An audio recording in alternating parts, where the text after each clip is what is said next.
কারো যে কোনো অসুস্থতা থাকলে সূরা ফাতিহা পড়বেন। সূরা ফাতিহা পড়ে নিজের গায়ে দম করবেন, পানিতে দম করে খাবেন, দেখবেন সূরা ফাতিহার মধ্যে শিফা আছে। এই সূরা আরেকটা নাম হচ্ছে আয়াতুশ শিফা। এই সূরার মধ্যে শিফা আছে, আরোগ্য আছে। আলী রাদিয়াল্লাহু আনহু একটা কথা বলতেন যে পৃথিবীতে মানুষ এমন ভাবে বিচরণ করে যে মানুষ মনে করে যে পৃথিবীতে সে ছাড়া আর কিছুই নাই, আর পৃথিবী থেকে মানুষ এমন ভাবে চলে যায় যে মনে হয় পৃথিবীতে সে কখনো ছিলই না। কত গভীর কথা চিন্তা করছেন? তবে তাদের জন্য একটা সুসংবাদ, সেটা হলো আল্লাহ পাক তার এই সমস্ত গুনাহ মাফ করে দিবেন যদি মৃত্যুর আগে খালি একবার বলতে পারে আস্তাগফিরুল্লাহ আল্লাযী লা ইলাহা ইল্লা হুয়াল হাইয়ুল কাইয়্যুম ওয়া আতুবু ইলাইহি। আল্লাহ পাক সমস্ত গুনাহ মাফ করার জন্য প্রস্তুত আছেন। সূরাতুল মুলক যে ব্যক্তি রাতের বেলা তেলাওয়াত করবে, কোন সূরা ভাই?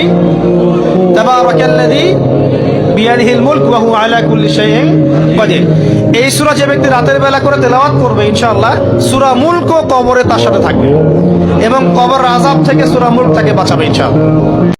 অহংকার করে হেঁটো না, মানুষের অহংকার সাজে না। অহংকার সাজে একজনের, তিনি কে? অহংকার কার চাদর? আল্লাহ বলে এই চাদর ধরে যদি কেউ টান দেয় ওরে আমি জাহান্নামে নিক্ষেপ করি, ফালা উবালি, আই ডোন্ট কেয়ার, ওরে আমি জাহান্নামে ফেলবো। অহংকার করার কি আছে আমাদের? কিছুই নাই। আল্লাহ পাক বলছেন সারা দুনিয়ার সমান গুনাহও যদি সে করে ফেলে, আসমানের সমানও গুনাহ করে ফেলে, খালি তওবা করে ফিরে আল্লাহকে বলবে আস্তাগফিরুল্লাহ আল্লাযী লা ইলাহা ইল্লা হুয়াল হাইয়ুল কাইয়্যুম ওয়া আতুবু ইলাইহি। আল্লাহ পাক বলছেন খালেস তওবা করলে গুনাহ তো মাফ করে দিবই, আগের গুনাহগুলোকে নেকি দিয়ে পরিবর্তন করে দিব। কত কিছু চাইলাম, পাইলাম না, হুজুর দিল না আল্লাহ, বলে না?